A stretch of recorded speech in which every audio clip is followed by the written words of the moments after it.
The start of this project is pretty much the same as every other start, and that's just making the proper colors and making an armature out of 2 paper clips. I bend a first paper clip to get the proper proportions for the legs, torso, and arms, and then I just copy that proportion size over to a secondary paper clip. Then these 2 paper clips get connected together in the torso with some aluminum foil, and then that bond is strengthened with the clay color that is going to be used for the torso. Because this is strengthened, that means that I can poke and bend the rest of the armature into the proper pose that this figure is going to be taking. Once I have all of the positions done, I can finalize the armature so that it is the proper size, position, and just overall everything that I need.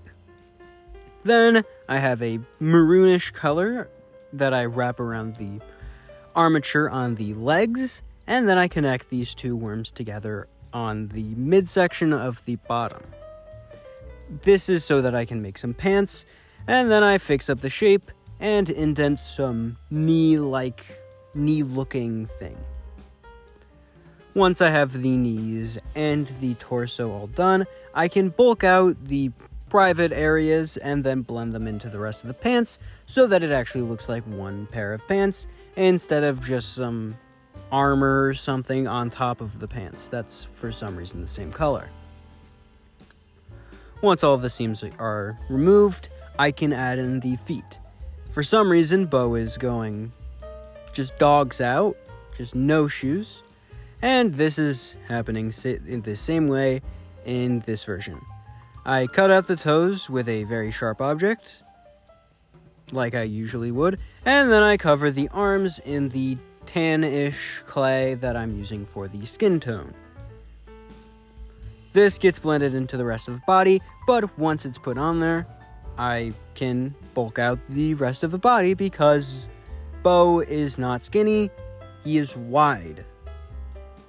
This gets just smushed all together so that it's an even-ish layer of clay, and then I add elbows for some reason at the same time, and then I add shoulders with some extra clay. This extra clay gets blended in similar to the add-ons on the pants, and once the seams are gone, I can then move on to working on the biceps. The biceps is just pretty much a flattened worm of clay that gets placed where the biceps go, which is the upper torso. This gets blended in all around, except the bottom and sides still have an obvious seam. Although it isn't an actual seam, it's just a large bump. Then I indent the center to actually give 2 separate biceps, and then I make the hands, which is just a pinched out thumb and 4 cut out fingers with 3 incisions. This is curled up into a fist because this hand will not be holding anything unlike the other hand. This hand gets added to the wrist, and then the same thing happens to the other side, except the hand is made after I attach it. Then I make a blue cylinder, make the hand grab that cylinder, and then with 2 worms of reddish brown, I slightly curve them inwards, and then add them to the top and the bottom in order to make a bow shape. After this, with some slightly orangish white, I add some feather-ish shapes to the top and the bottom with some black on the very far edges. And then once that's done, I have basically the entire actual structure of the bow, and I can move on to the string, which is a dark gray string attached with 2 green thingies. I just use flattened spheres, and then this just gets placed and firmly attached to the arm and hand. Then I add the weird little belt thing, which is just a piece of light maroon wrapped around the torso and the midsection a couple times, and then some flattened teal can be used for the vest. This vest has an open front, exposing the rest of the torso, and that is going to stay the same here. I just need to attach and blend in all of the weird angles that the clay is going at, and then just flatten everything out so that it looks how it is supposed to look. After that, I add a slightly darker. This is darker. Green to the arms, around the shoulder, And then, once I have it on both shoulders, I need to add something before I can add it to the rest of the edges. And that's the head. The head is just a circle with a neck and a pointy chin because Bo has a pointy chin. This gets blended into the body because if it wasn't, then it wouldn't be attached.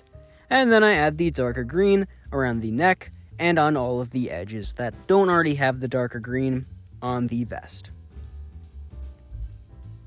Once this is wrapped all the way around the vest, that means I can start working on I can indent the belt again because that was a little off, and then I can add the quiver. The quiver is a bluish gray mostly, and then an actual gray bottom side, which is slightly thicker. Right here, I make 3 blue arrows because Bo has 3 blue arrows in his quiver, and this gets dark blue on the little paper thing. Then the same white as before gets indented slightly, and the arrows get placed in. But this white thingy is a bird, so I need to add a beak. The beak is just an amberish color that is kind of pointy, and then off-white eyes in a little half circle that get pushed in on either side of the beak, and then little thin black eyes get placed inside of the eyes as the pupil.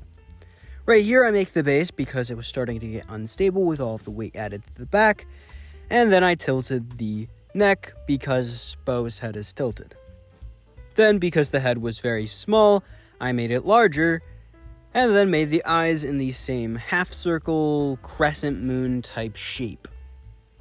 These get baked and then pushed into the head so that they get a proper eye look. These don't have pupils and are just pure white, and then I add a very pointy nose because most of Bo's features are actually fairly sharp when it's on his face.